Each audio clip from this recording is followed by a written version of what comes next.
Hello દોસ્તો, તો finally આપણે 108 ફૂટ ઊંચી પ્રતિમા જે આદિનાથ ભગવાનની આવેલી છે ત્યાં પહોંચી ગયા છીએ અને હવે આપણે લાઈવ દર્શન કરીશું.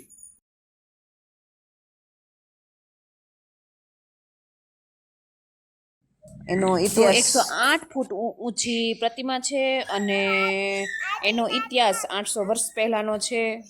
અને 800 વર્ષ પહેલાં આદિનાથ ભગવાને અહીંયા બહુ મોટું તપ કરેલું છે અને ત્યાર પછી જ આ મૂર્તિ બનાવવામાં આવી છે, એવો ઇતિહાસ કંઈક છે. આદિનાથની બતાવેલ પુરુષોની 72 કલાઓ છે.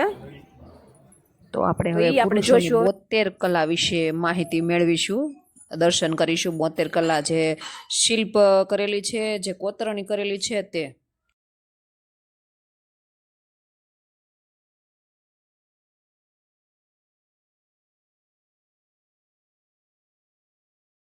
આદિનાથે બતાવેલ પુરુષોની 72 કલાઓ એ તમે જોઈ શકો છો. પહેલેથી 72 કલાઓ.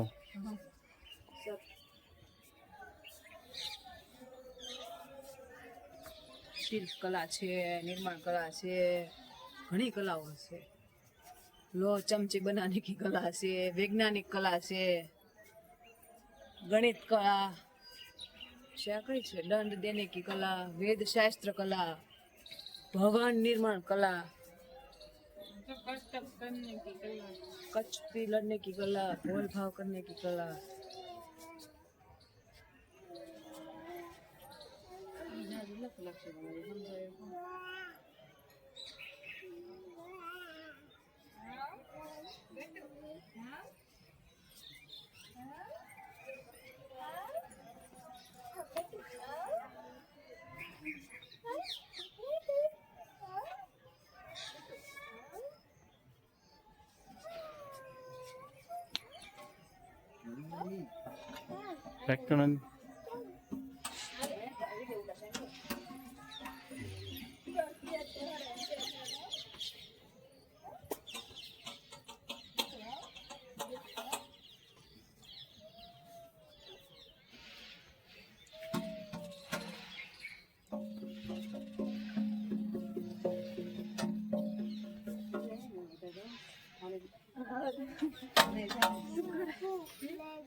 આ જે તમે જોઈ રહ્યા છો એ દાદા આદિનાથની 72 કળાઓ.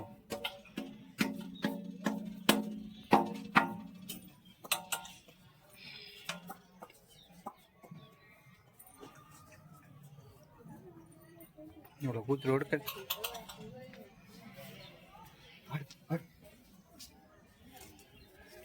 પડી જાય.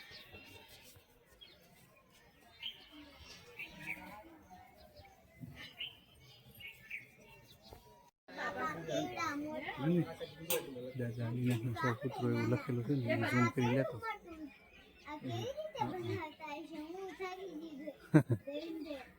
આવડો હશે ને ઝૂમ કરી, સો પુત્રો એવું લેવું.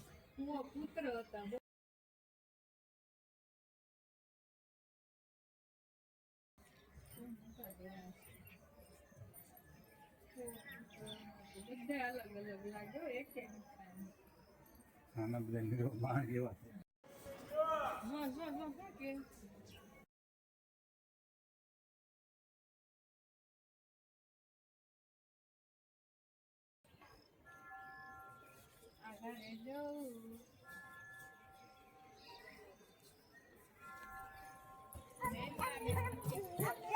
તો પાલીતાણા એવું શહેર છે કે કંઈક આપણે ત્યાં દર્શને જઈએ જૈન લોકોના મંદિરે, તો કંઈક અલગ જ સુકૂન મળે છે આપણને. મસ્ત આવે છે, મજા જ આવે. ઘરે જવાનું મને જ નથી થતું. આ બહુ મસ્ત ફૂલ ઝાડ છે. ઓલો મઠમાં બહુ મસ્ત મઠ આવશે.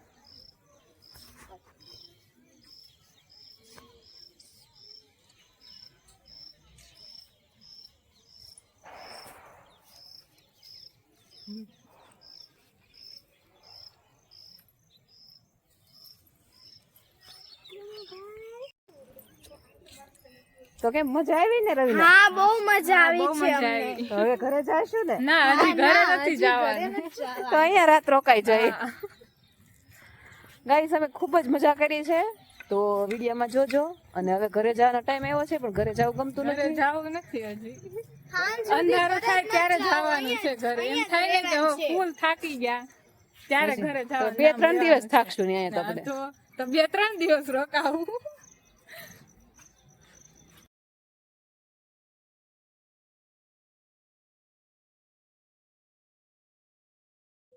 તો ગાઈસ આદિનાથે પ્રતિમાની ડાબી બાજુ પુરુષોની 72 કલા આપેલી છે, એવી જ રીતે એની પ્રતિમાની જમણી બાજુ સ્ત્રીઓની કંઈક 64 કલા આપેલી છે. તો આપણે એકવાર એ પણ જોઈ લઈશું.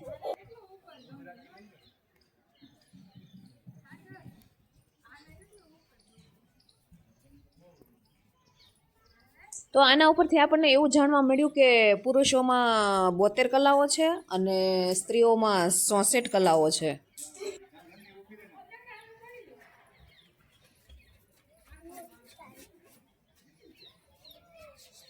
અહીંયા બધે બાયું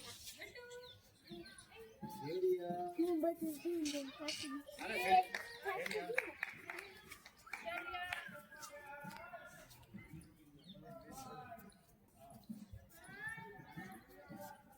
મમ્મી જોતા રમકડા કેવી રીતે બનાવ્યા છે.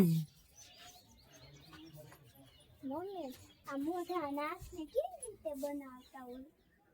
મમ્મી કેક ને એના મશીન આવે તે એના મશીન કેવી રીતે બનાવે કેમ.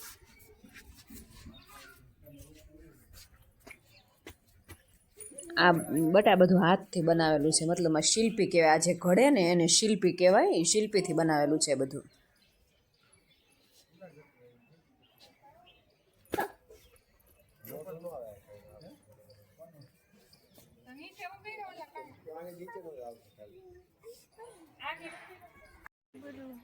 વાગતી ઝંઝરીઓ વાગતી ઝંઝરી. તો મેં આ પાન પકડ્યું છે તો પાન ખેંચી લઈશ. તો પાલીતાણામાં 850 કરતાં પણ વધારે જૈન દેરાસરો આવેલા છે અને એનો ઇતિહાસ પણ કંઈક ઊંડો બહુ છે.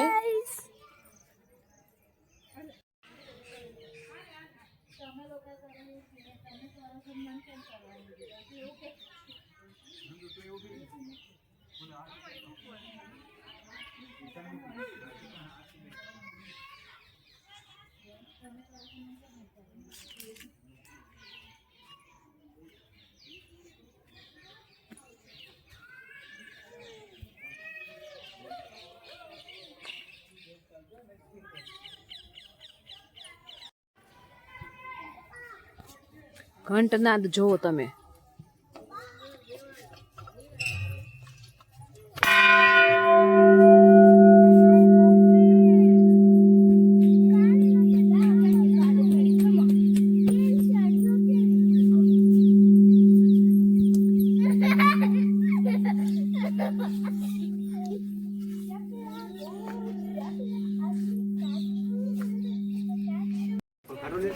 આરતી ચપ્પલ કાઢ.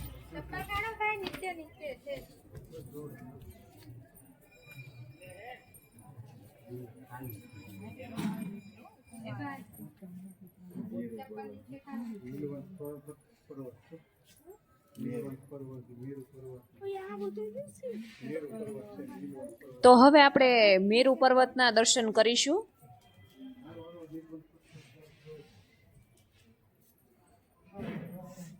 આ લવણ સમુદ્ર છે આ.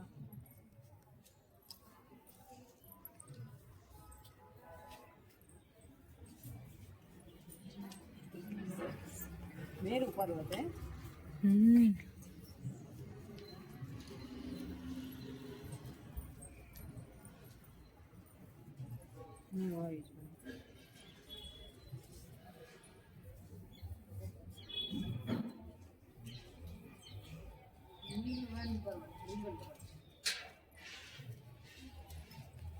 ચલો નંદી.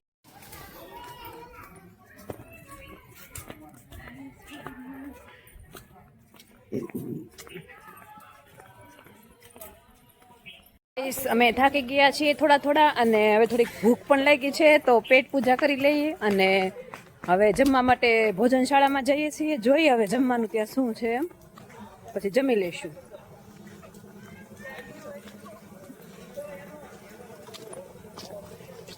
અમને લાગી છે ભૂખ તો જમવા માટે જઈએ છીએ ભોજનશાળામાં.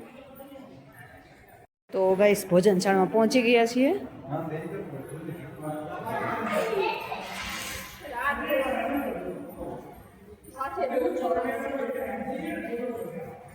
જો ચોખ્ખી છે એકદમ.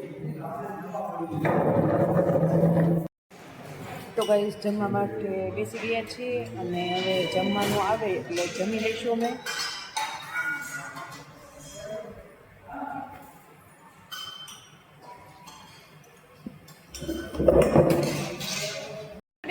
રોટલી, શાક, ખમણ ને કઢી. ખબર નથી, ઢોકળા છે. આ ચોખા. તો જમવાનું પણ સરસ મજાનું પીરસાઈ ગયું છે. રોટલી છે, ખીચડી છે, શાક છે, ઢોકળા છે.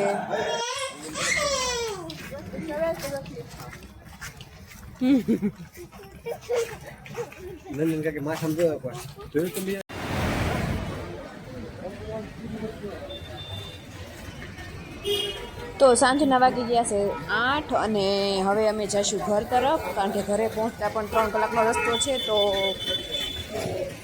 10 સાડા 10 જેવું તો થઈ જ જશે. તો હવે અમે નીકળવાની તૈયારીમાં છીએ.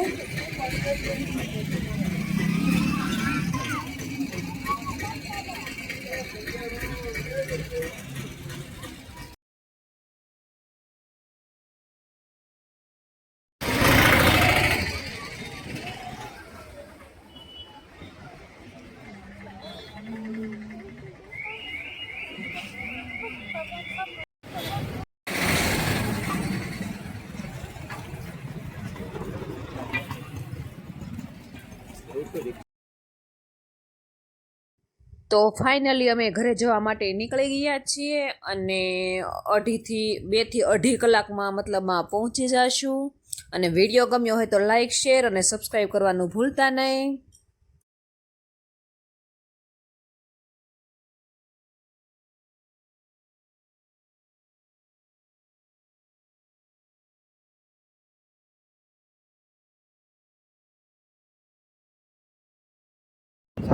તો અમે પાલીતાણાથી નીકળી ગયા છીએ, મતલબ ગેટની બહાર નીકળી ગયા છીએ અને ખૂબ મજા કરી છે. બહુ જ મજા આવી અમને અને તમે પણ જરૂરથી એકવાર દર્શન કરવા માટે જાજો.